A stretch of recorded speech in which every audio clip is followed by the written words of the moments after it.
بسم اللہ الرحمن الرحیم. معزز خواتین و حضرات، آج کی کلاس کا جو لیکچر ہے یہ دو حصوں میں تقسیم ہے. جی آواز نہیں آ رہی؟ تو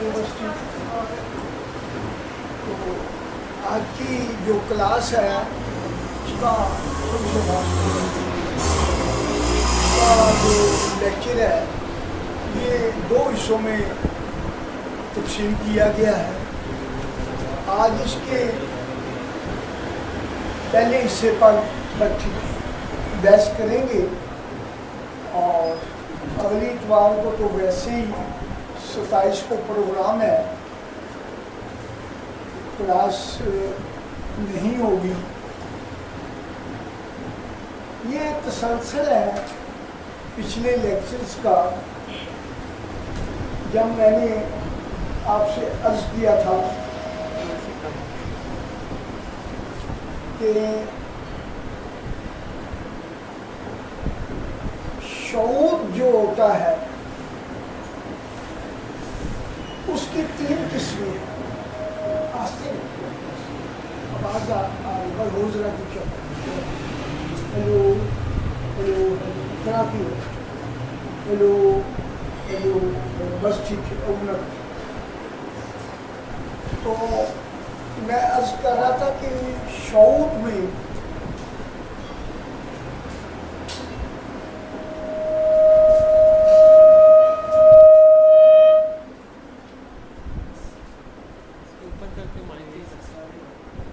بس زیادہ ہی ہے، بس چھوڑ دیں، بس کافی ہے. شعور آستہ کر دیں یار، آستہ کر دیں.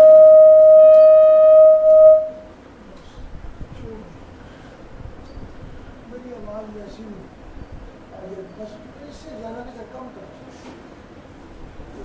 میں بتا رہا تھا کہ اس کی 3 قسمیں ہیں.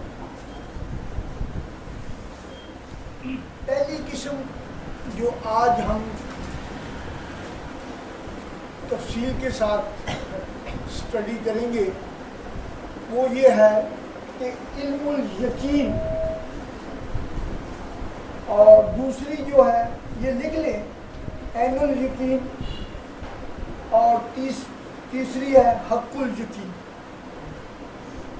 یہ 3 قسمیں ہیں. آج پہلی قسم پر ہم بحث کریں گے اور قرآن پاک کی جو آیت پڑھنی ہے اس کے بعد کریں گے. پہلے میں نے کہا کہ آپ کو لیکچر جو ہے نا وہ ڈلیور کر.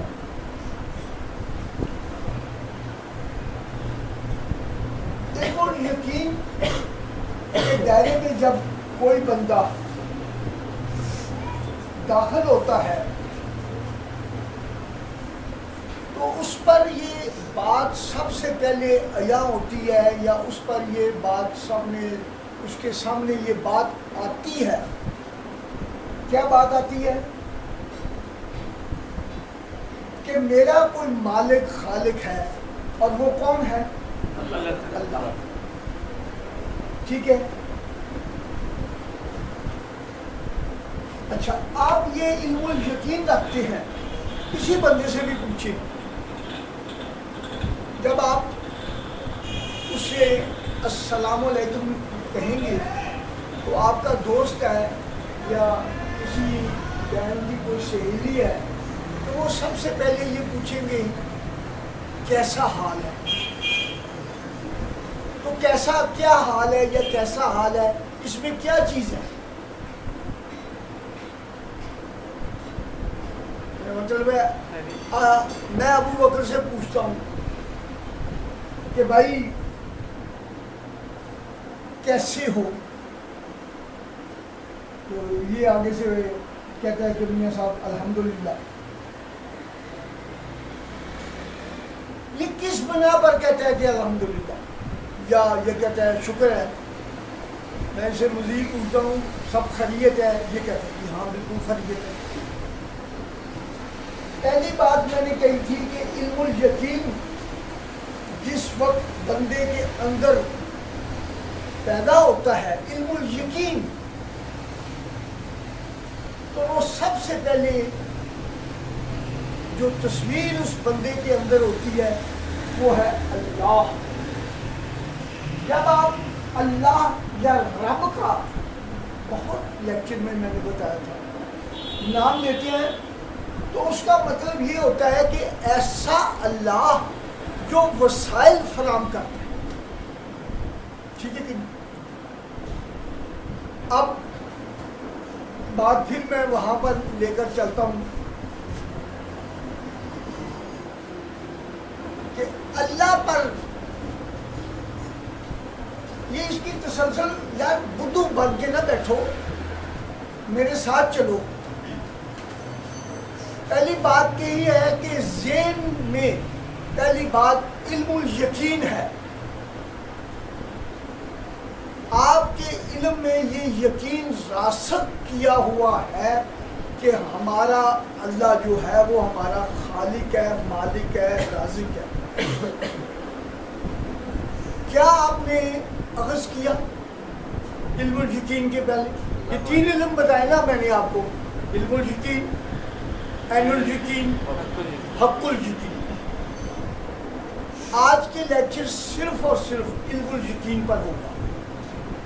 جب یہ بندے کو علم الیقین ہو جاتا ہے تو اس کا پیٹرن یہ بنتا ہے کہ میرا ایک رب ہے یا اللہ ہے جو مجھے وسائل فراہم کرتا ہے، رب ہے، اور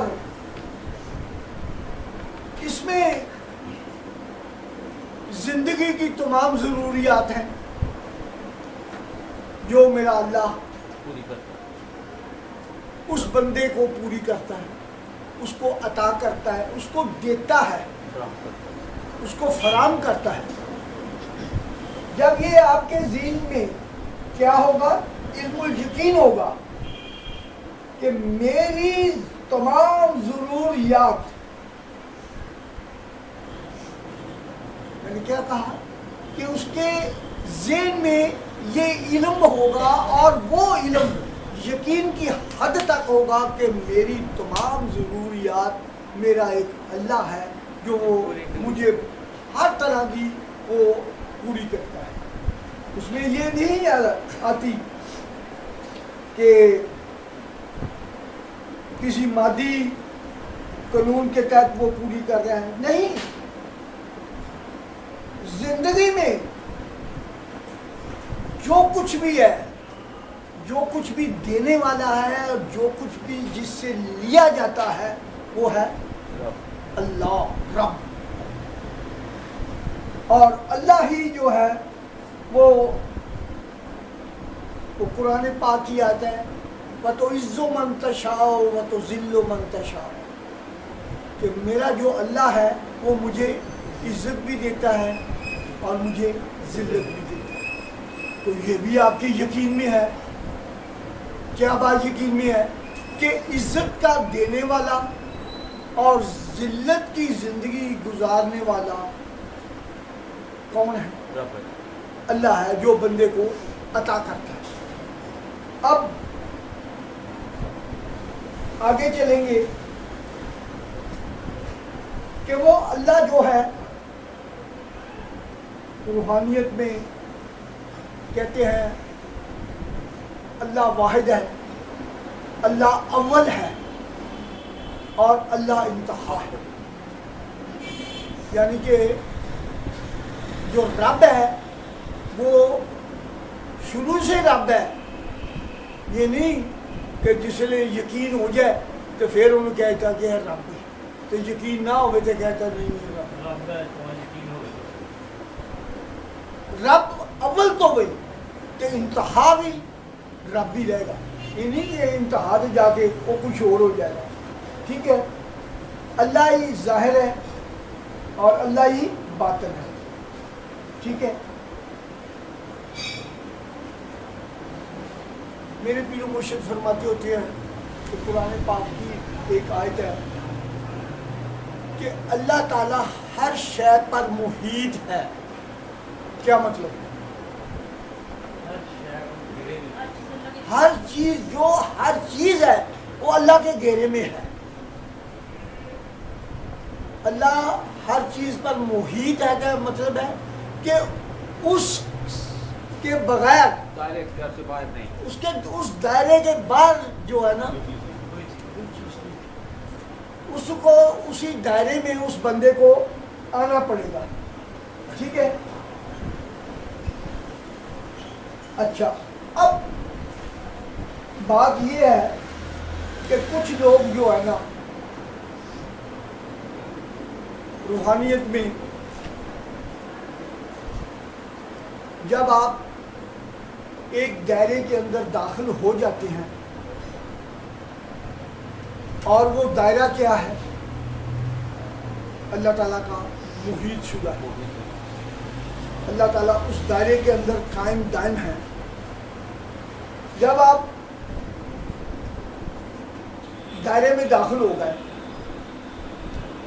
تو آپ کے ذہن میں کیا چیز پیدا ہوگی؟ خواتین بتائیں.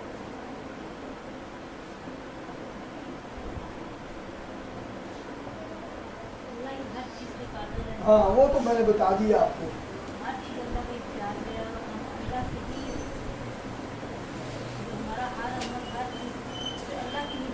بالکل ٹھیک ہے، بالکل ٹھیک ہے. اچھا میں نے کہا دیا کہ یہ ایک دائرہ ہے اور اللہ تعالیٰ ہر شے پر محیط ہے. جب آپ اس دائرے کے اندر داخل ہو گئے تو کیا چیز پیدا ہوئی؟ میں یہی پوچھ رہا تھا آپ سے. استغنا پیدا ہو گیا بھائی آپ کے اندر استغنا. اور میں یہ کہتا رہتا ہوں کہ استغنا اس وقت پیدا ہو جاتا ہے جب بندہ اپنی سوچ کا محور صرف اور صرف اللہ کو رکھتا ہے. استغنا اس وقت تک پیدا نہیں ہوتا جب تک کوئی بندہ کیئر آف اللہ نہ سوچے. جب آپ کیئر آف اللہ سوچتے ہیں تو اس دائرے کے اندر جب آپ داخل ہو گئے وہ دائرہ جو ہے وہ تو اللہ تعالیٰ محیط ہے، اس کے اندر آپ داخل ہو گئے تو آپ کا رابطہ کس سے پیدا ہو گیا؟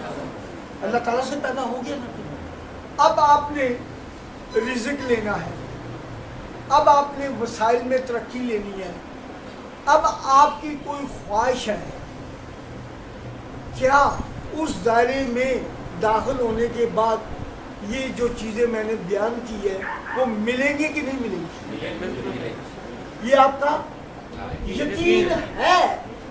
آج ہم جو اسٹڈی کر رہے ہیں وہ ہے علم الیقین کہ آپ کے ذہن میں یہ بات راسخ ہے کہ میں جب اس اللہ تعالیٰ کے دائرے کے اندر داخل ہو جاؤں گا تو میرا کفیل جو ہے وہ اللہ تعالیٰ ہے. ٹھیک ہے نا. اب آپ کو استغنا پیدا ہو گیا. اچھا جو بندہ وہ دائرے کے باہر ہے اس کو استغنا ملے گا؟ نہیں ملے گا. چلو اب آپ روحانیت کی طرف آتے ہیں. اس دائرے کے اندر آپ داخل ہو گئے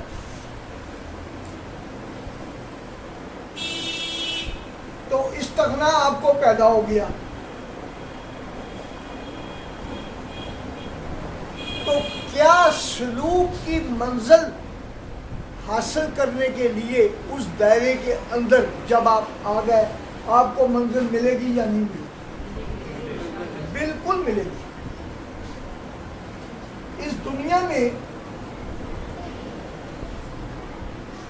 آپ کو بہت سے لوگ بے شمار لوگ ایسے ملیں گے جو باطنی علوم سے واقف ہیں اور ایسی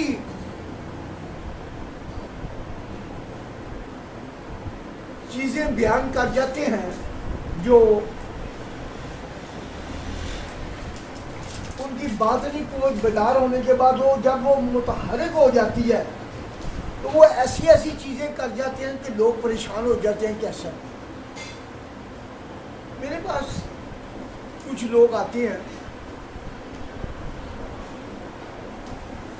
دو باتیں ذہن میں رکھنا اس لیکچر کے دوران میں جو کہہ رہا ہوں کہ آپ کو علم الیقین اس وقت تک حاصل نہیں ہوگا جب تک آپ اس دائرے کے اندر داخل نہیں ہوں۔ اس دائرے کے اندر داخل ہونے کے بعد ابھی آپ نے کہا ہے کہ سلوک کی منزل جو ہے، حالانکہ میں آپ کو بتا دوں سلوک میں منزل ہوتی نہیں ہے۔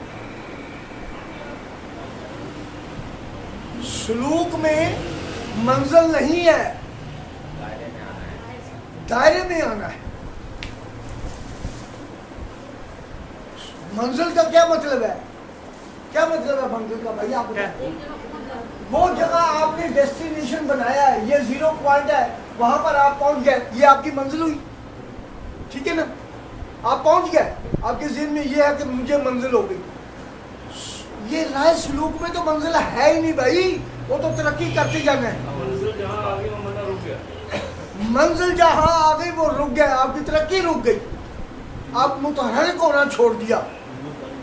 میرے بابا جی کہتے ہوتے ہیں کہ بعض لوگوں کو فرشتے کو دیکھ لیا، یہ مراقبے میں فرشتے کو دیکھنا بہت ہی آسان ہے، جنات کو دیکھ لیا، یہ میں آپ کو پریکٹس کراؤں گا، آپ خود اپنی آنکھوں سے دیکھ لیا کریں گے، میں دیکھ لیتا ہوں۔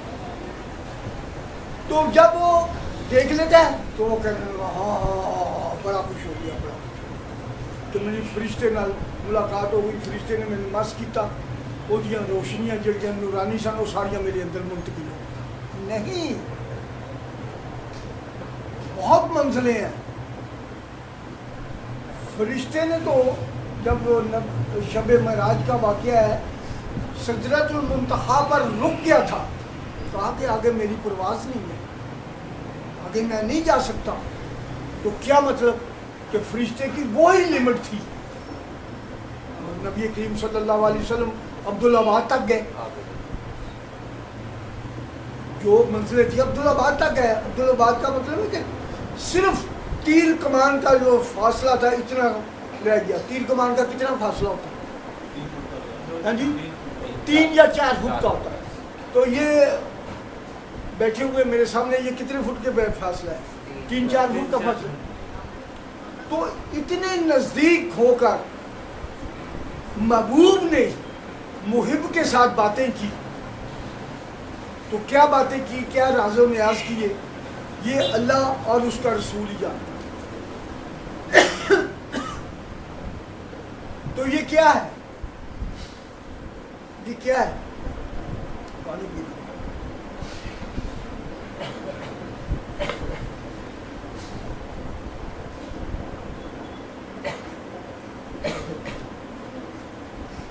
جب آپ کو اس بات کا یقین ہو جاتا ہے کہ میرا پالنے والا، میرا مالک جو ہے، مجھے جس جگہ پر بھی میں اگر سروس کر رہا ہوں اس کو عطا کرنے والا، جس جگہ میں رہ رہا ہوں مجھے گھر عطا کرنے والا صرف اور صرف میرا خدا ہے، رب ہے، جو وسائل مجھے فراہم کرتا ہے۔ جب آپ اس دائرے کے اندر داخل ہو گئے تو آپ کا رابطہ جو ہے اللہ تعالیٰ کی ذات کے ساتھ ہے، اور پھر جب آپ کی سوچ کا محور اللہ تعالیٰ کی ذات ہو گئی تو آپ کیئر آف اللہ سوچتے سوچتے آپ کو وہ استغنا حاصل ہو۔ یہ میں نے بار بار ریپیٹ کر رہا ہوں باتیں تاکہ آپ کے ذہن میں آئے۔ تو پھر یہ ساری باتیں آپ کو کس طرح حاصل ہوئی؟ علم الیقین کے ساتھ۔ آپ کا یقین اتنا مضبوط ہے، آپ کا یقین کا پیٹرن اتنا مضبوط ہے کہ آپ کو اس بات کا احساس ہے کہ اگر میں اس شعور کے دائرے کے اندر داخل ہو گیا تو میرا رابطہ صرف اور صرف میرے رب سے ہوگا، اور رب کا مطلب ہے وسائل فراہم کرنے والی ہستی۔ اب استغنا آپ کو حاصل ہو گیا۔ ایک بات میں نے جو سب سے بڑی کہی ہے کہ سلوک میں منزل نہیں ہوتی، ٹھیک ہے. اب وہ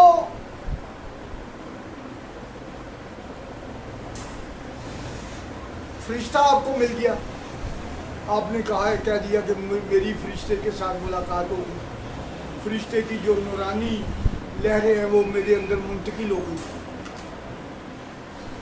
اب وہ جو نورانی لہریں آپ کے اندر منتقل ہو گئی ہیں, کیا وہ آپ اس نورانی لہروں سے کوئی کام لے سکتی؟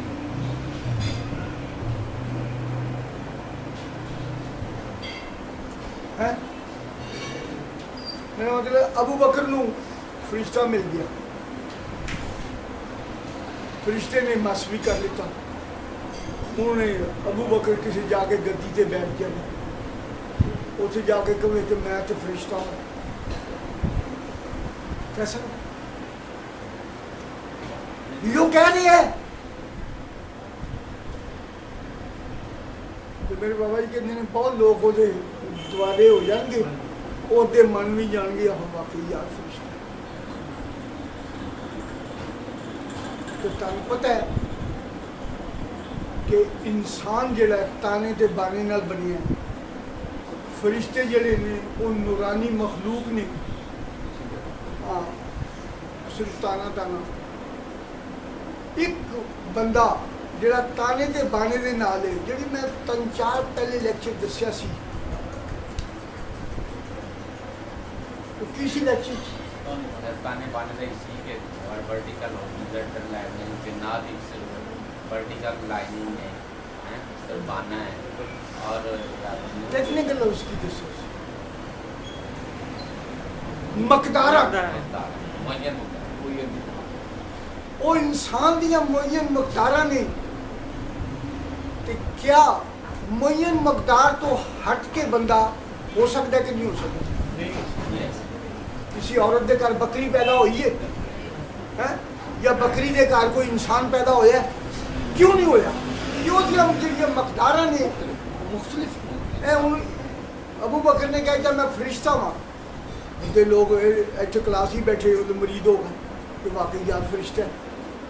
فرشتے نے مس کیتا, وہ دی نورانیت دی نال وہ چہرے تے ساری نورانیت تے چلک لگ پئی, وہ لوگوں نے دیکھ بھی لیتا. انہوں کا کلیم ہے کہ میں فرشتہ ہوں, ہے وہ انسان, کیا وہ معین مقداراں دے وچ وہ چل سکتا ہے؟ کدی نہیں چلے گا, کدی نہیں چلے گا.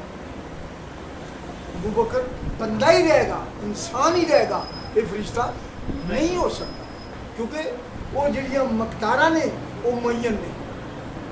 انسان تے تانے بانے دے, فرشتہ خالی بانے بانے دے, تو وہ دیاں نورانی نے ساریاں چیزاں. کہ اس واسطے نا وہ جو مرضی کہہ لے, مگر وہ ایسا ہو نہیں سکتا.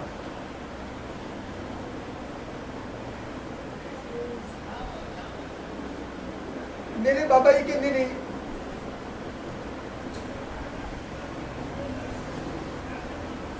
کہ میرے کو ایک خاتون آئی, انہیں کہا جی کہ میں ایک پیر صاحب کو گئی سا, یہ بھی انہوں نے ذکر کیتا ہے. انہیں پیر صاحب نے دا چہرہ بھی نورانی سی, بڑے زید عابد سن. اس خاتون نو بابا جی فرمانے نے کہ اس پیر صاحب نے کہا کہ بھائی تو تیریاں جڑیاں مشکلات نہیں نا, کہ تو صدقہ دے. انہیں کیا کہ حضور کالا صدقہ دیا, انہیں کہا کہ تو اس طرح کر, اونٹ صدقہ کر.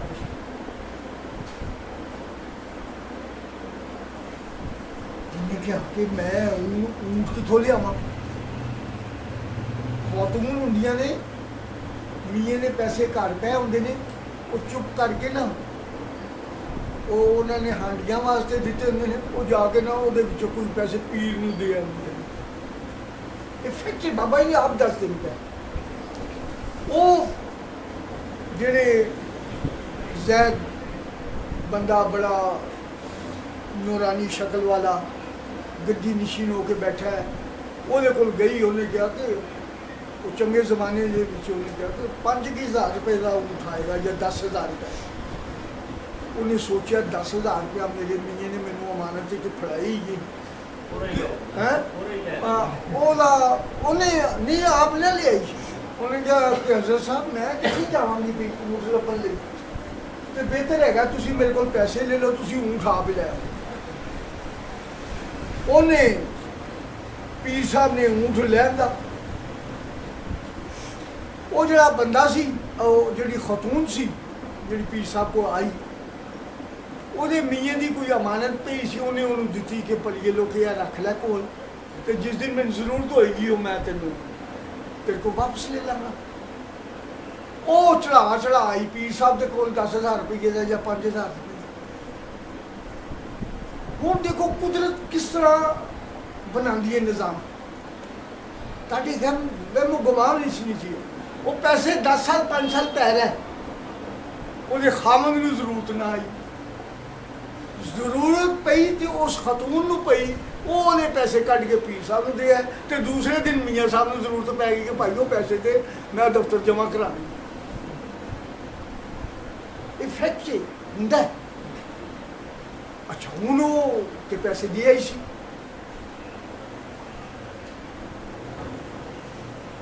ਉਹਨੂੰ ਲਾਮਹਲਾ ਮੀਆਂ ਨੇ ਪੁੱਛਿਆ ਕਿ ਭਾਈ ਉਹ ਪੈਸੇ ਕਿੱਥੇ ਨੇ। ਉਹਨੇ ਕੋਸ਼ਿਸ਼ ਕੀਤੀ ਹੋਗੀ ਕਿ ਕਿਸੇ ਹੋਰ ਖਤੂਨ ਕੋਲ ਉਧਾਰ ਫੜ ਲਵਾਂ, ਤੇ 24 ਘੰਟੇ ਉਧਾਰ ਲੱਭਦਾ ਹੀ ਨਹੀਂ ਕਿਸੇ ਕੋਲ।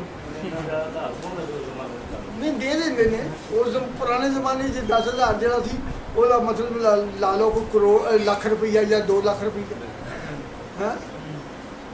ਉਹ ਖਤੂਨ ਨੇ ਜਿਹੜੀਆਂ ਕੋਈ ਉਹਦੀਆਂ 4-5 ਸਹੇਲੀਆਂ ਸਨ, ਉਹਨਾਂ ਨੂੰ ਪੁੱਛਿਆ। ਉਹ ਕਿਸੇ ਨੇ ਕਿਹਾ ਤੂੰ 100-200 ਰੁਪਏ ਲੈਣੀ ਤਾਂ ਤੂੰ ਲੈ ਲੈ, ਇੰਨੇ 10,000 ਰੁਪਏ ਤਾਂ ਸਾਡੇ ਕੋਲ ਹੈ ਨਹੀਂ। ਉਹਨੂੰ ਮਾਯੂਸ ਹੋਈ, ਉਹਨੂੰ ਲਾਮਹਲਾ ਆਪਣੇ ਖਾਮਨ ਨੂੰ ਦੱਸਣਾ ਪਿਆ ਕਿ ਭਾਈ ਹੈ ਕਿ ਮੈਂ ਉਹ ਪੀਰ ਸਾਹਿਬ ਨੂੰ ਦੇ ਆਈ ਹਾਂ। ਉਹ ਜਿਸ ਮਕਸਦ ਵਾਸਤੇ ਵੀ ਦਿੱਤਾ, ਪੀਰ ਸਾਹਿਬ ਨੇ ਊਂਠ ਥੋੜ੍ਹਾ ਲਿਆਉਣਾ ਸੀ। ਉਹ ਉਹਨਾਂ ਨੇ ਆਪਣੇ ਕੋਲ ਪੈਸੇ ਰੱਖ ਲਿੱਤੇ। ਤੇ ਉਹਨੇ ਜਾ ਕੇ ਪੁੱਛਿਆ ਕਿ ਹਜ਼ੂਰ ਉਹ ਸਦਕਾ ਕਰ ਦਿੱਤਾ ਜੀ ਊਂਠ ਦਾ। ਉਹਨੇ ਕਿਆ ਕਰ ਦਿੱਤਾ। ਉਹਨੇ ਇਹ ਨਾ ਪੁੱਛਿਆ ਕਿ ਉਹਦੀ ਖੱਲ ਮੈਨੂੰ ਦੇ ਦਿਓ ਜਾਂ ਉਹਦੀ ਉਹ ਜਿਹੜੀਆਂ ਨੇ ਉਹ ਦੇ ਦਿਓ ਨਾ। ਉਹਨੇ ਕਿਆ ਕਰ ਦਿੱਤਾ।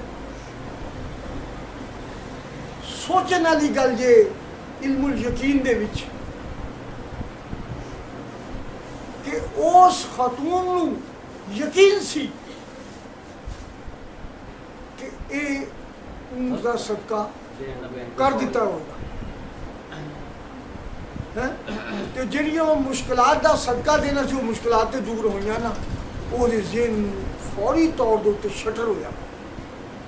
ਕੀ ਹੋਇਆ? ਸ਼ਟਰ ਕਿਸ ਤਰ੍ਹਾਂ ਹੋਇਆ?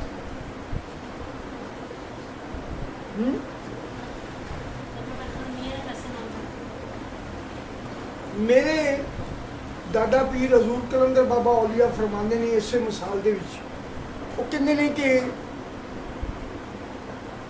ਪੀਰ ਵਿੱਚ ਤੇ ਫਕੀਰ ਵਿੱਚ ਫਰਕ ਹੈ। ਉਹ ਬੰਦੇ ਨੇ ਤੇ 10,000 ਰੁਪਇਆ ਲੈ ਲਿੱਤਾ, ਉਹ ਕੌਣ ਸੀ? ਉਹ ਪੀਰ ਸੀ। ਫਕੀਰ ਹੁੰਦਾ ਤੇ ਪੈਸਾ ਨਾ ਲੈਂਦਾ।